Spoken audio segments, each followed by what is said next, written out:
Hello again, GRPS staff. Greetings from the instructional technology team. Hope your day is going well. Welcome to Distance Learning for Teachers New to Google Classroom, Module 2. We are going to be adding students and co-teachers in the People tab of your Google Classroom.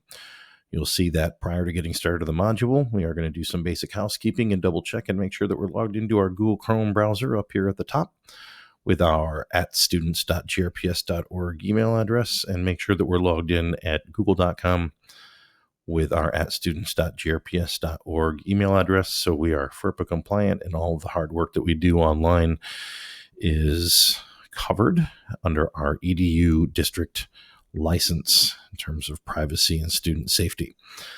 I am a fan of the Google Waffle, so I'm going to click the Google Waffle up in the right-hand corner and navigate to Google Classroom by clicking the link there. In the previous module, we created and named our classroom.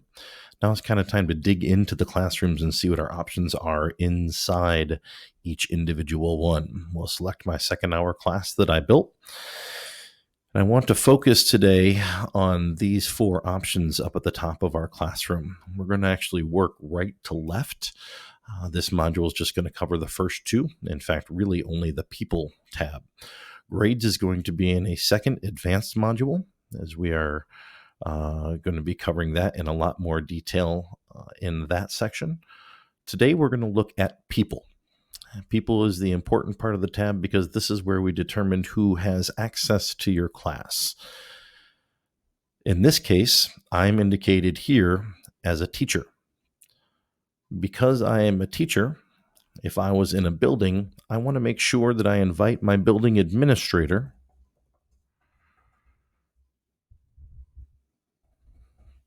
to be a owner of this class, so they can view it and support me if I need it while I'm working through my distance learning here this spring. An important thing to notice is that my building administrator has a couple different addresses here. You'll notice that there's a grps.org address and there's a students.grps.org address. This is his Google sign in, and you need to make sure that you select that one and click invite. There is not a limit that you can reach in terms of teachers that you can share with. If you are someone who has students in your classroom who maybe push out or have a push in with a special education representative from the district, you can invite them into your classroom as well. Maybe you have speech pathologists or some other occupational therapy representatives that have students in your classroom. You can invite them to view your work as well. But the key one for the purpose of our distance learning this spring is to make sure that you've invited your building administrator or administrators, depending on what your direction has been given, to your Google Classroom so they can view and support your work. Most importantly is our students, right? How are we going to get our kids that we teach into the classroom? When we click Add Students, you can add your students from your Synergy course lists by name or email.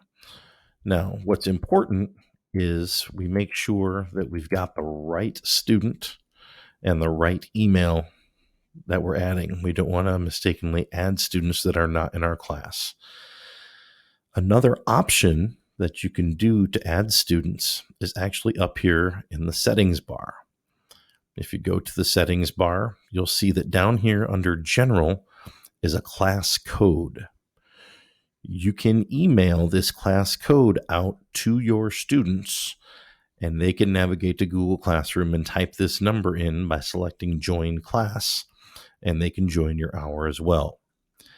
If you do this method, I strongly recommend, after you see all of your students joined in your classroom, that you come in here and you reset the class code.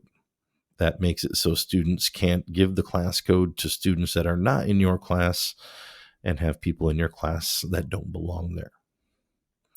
So again, two main ways that you can add students into your classroom. The first being from your Synergy class list, typing in your student's name and selecting them to add them to the class and hitting invite. The second being contacting them via email or some other way and sharing the class code with them so they can go to Google Classroom, click join class, and type in this code. Both ways are just as effective. As always, if you have any questions about this process, don't hesitate to visit helpdeskinfo.grps.org for any articles that might support you. You can also visit the help desk at helpdesk@grps.org via email or 819-2487. And soon there will be a teacher distance learning support line that will be shared with you via district email. Please feel free to call that number as well.